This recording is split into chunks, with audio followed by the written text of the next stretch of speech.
With only 2 songs on the new EP, were there any fears that it simply wouldn't be enough? What do you think brings these 2 tracks, Death Wish and River Coffins, together into one singular entity? Kind of, yeah. We recorded Death Wish and River Coffins with Gabe Ussery at Encapsulated Studios here in St. Louis. And we recorded Violence with Brian Baer, actually after we recorded with Gabe. And they both have kind of unique styles. We recorded in a studio setting with Gabe, whereas we recorded in a gigantic room for Violence. And I think both those recordings kind of required a different set of ears, a different scenario altogether. Originally, I think we were going to do those on a 7-inch. I know we were. We were going to put out a 7-inch, and we were going to put Death Wish on side A and River Coffins on side B. And like everything, including Violence, like the idea just got bigger and bigger. We decided let's do an etching on a 12-inch and do 45 RPM for the maximum volume and sound quality. And actually it's at point, that's not 0.2, it's 2 decibels higher than standard record mastering, so it's nice and loud. And but yeah, I mean, like putting out a 12-inch record with 2, at least in the Doom world, 2 kind of short songs. Yeah, like we weren't 100% sure if you're right, if that would be enough, and we don't know if we can call it an EP or a single or what, but I think the total package, especially the fact that we're selling them for $10, I think is completely worth it in my opinion. And in fact, it ended up costing us a lot more to do it that way with the etching on side B than if we would have just recorded an entire side B and mastered and plated for vinyl. So in many ways it was a financial nightmare to do it, but whatever, it's worth it. I'm glad it's out. I'm glad that we can afford to sell them for $10 and not lose too much money. A media analyst once said that the medium is the message, something that can be easily applied to your use of secondary physical outlets for your music, that being vinyl and cassette. The printing on the Infernal Paramount vinyl is intricate and detailed. How important was it for you to give your fans something unique as a part of this total package?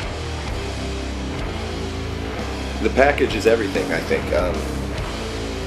We could have just recorded these songs and made them digital downloads and charged people a couple bucks to just download them. But I think the package says a lot, and I'm for one really into getting unique packages and different mediums, and I think that was definitely a big reason. I mean, we were originally going to sell the tape. Once we decided we were going to put Violence on tape, we were originally going to sell them for $5 in just regular cases, and the ideas got bigger and therefore more expensive. And I think each tape ended up costing us around $8 a piece to make once all was said and done. So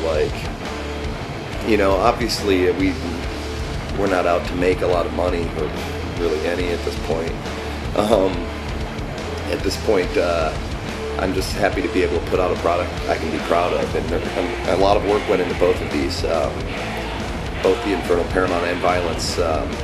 Mike Jones and all the artists. Mike Jones helped us with a lot of the print and headaches all around. Like he really helped us get this out in time, and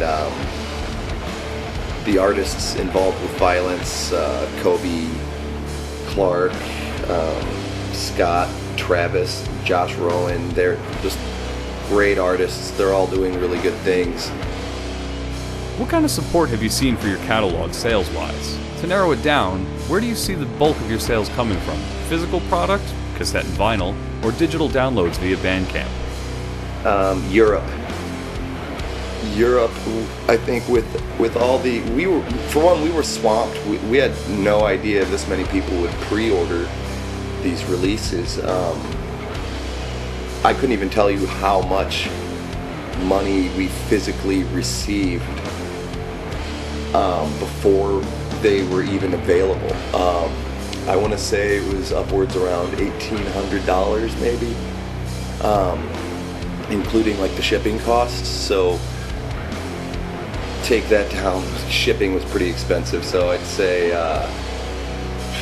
probably like $1,200-$1,300 for 300 records and 100 tapes, pre-orders. Like we were overwhelmed, and I'd say at least 40%, maybe closer to 50% of the pre-sales were coming from Europe, Germany especially, a lot in Russia, the UK, but a lot in Germany. Like even still, like I'll get like 5 orders for shirts or something a week from Germany alone, even since the record's been out.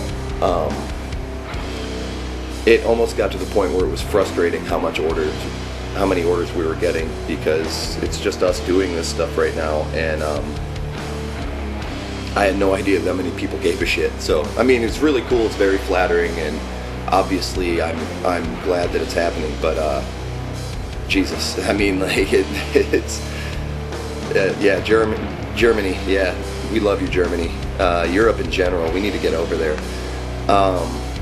A lot of people bought the digital downloads. We put all the digital downloads on Bandcamp for Name Your Price, including free, and you know, we don't get pissy with people downloading it for free, obviously. We've never really been about trying to, you know, stick it to the people that are trying to support you. So like a lot of, and it's been cool, you know, some people dropping $10 on the Infernal Paramount digitally, and it's like, it's kind of strange to me, because it's like, why wouldn't you just spend $5 on shipping then at that point and get a physical copy? But cool. I mean, like, I think a lot of people just want to support, and that's great, and we're very appreciative of that. But yeah, it's the bulk of the sales were definitely physical, and like I said, just under half probably are Europe. I'd say maybe a fifth are actually coming from our own hometown as far as sales go. It's like everything else just kind of like scattered haphazardly across the United States, and then really concentrated on Europe. Your live show stops are concentrated in the greater St. Louis area for the time being. Can we expect you to branch out anytime soon? Yeah, I mean, you know, we're from St. Louis, and we all work. We're, you know, me and Kirk are in our 30s. Marcus is in his late 20s. We all work. Me and Kirk both have families, and you know, we're doing a little bit of touring in July, and we'd like to tour more, but you know, the financial situation, it's hard to tour, especially without any kind of support. So we're doing what we can. We're doing a week in July, and we're going to Madison, Wisconsin, Milwaukee, Chicago, Detroit, Columbus, Ohio, Indiana. You know, like we're branching out a little bit, and I'm doing everything I can to get over to Europe by next year. And I think we're gonna head down south this fall. But yeah, like, you know, like essentially any show we play in St. Louis, for the most part, ends up being a favor, because a band's coming in from out of town, and like either they or a local promoter or club owner thinks it would be a good fit for the bill. So like, you know, we try not to play too often in town here, but yeah, I mean, most of them have been at this point. In fact, our shows have all been exclusively St. Louis, with the exception of one in Chicago, I believe. I could be mistaken. But yeah, like I said, July we'll be hitting it, and hopefully people will be able to see us in their town pretty soon. Being an American metal band, we're curious how you view the American music scene as a whole, as well as the new wave of American metal that seems to be cropping up. Where does St. Louis stand as a home for heavy music? Oh man, the American music scene as a whole, like altogether, it sucks. It's fucking terrible. It's a bunch of fucking pre-manufactured bullshit, and even metal, for the most part, a lot of it sucks. I mean, there is good metal, and like I think it's you know, like I'm talking like the mainstream at this point. You know, a lot of mainstream music sucks. I'm not saying anything new there. But there are tons of great bands in the U.S. There's tons of great bands all over the world. There's tons of great bands in Poland and, you know, Slovenia, and, you know, there's killer bands all over the place. As far as like the circles that we run in, I guess, you know, like the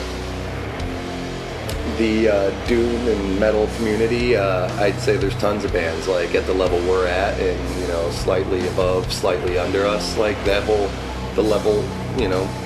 I think there's tons of great bands. I love finding new music.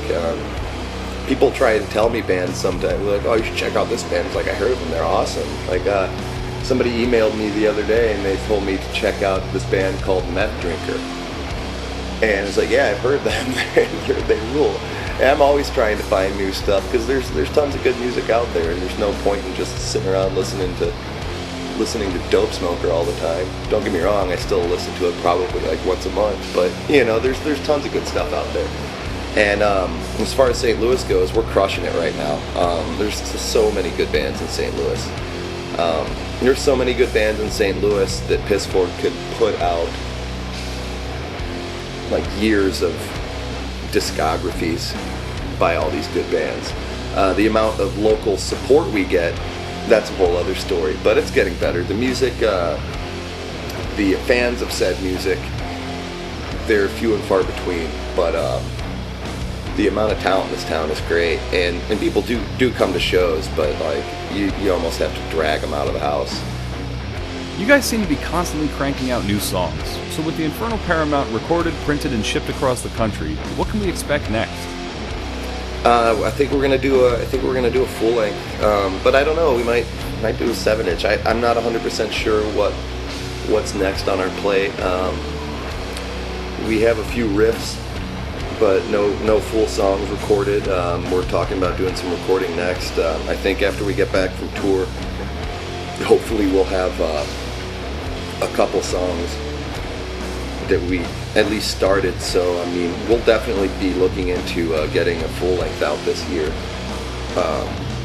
With the amount of time it takes for vinyl pressing plants, I wouldn't be that surprised if it takes a year to get it out, but we'll definitely be hitting the studio again, hopefully by this summer.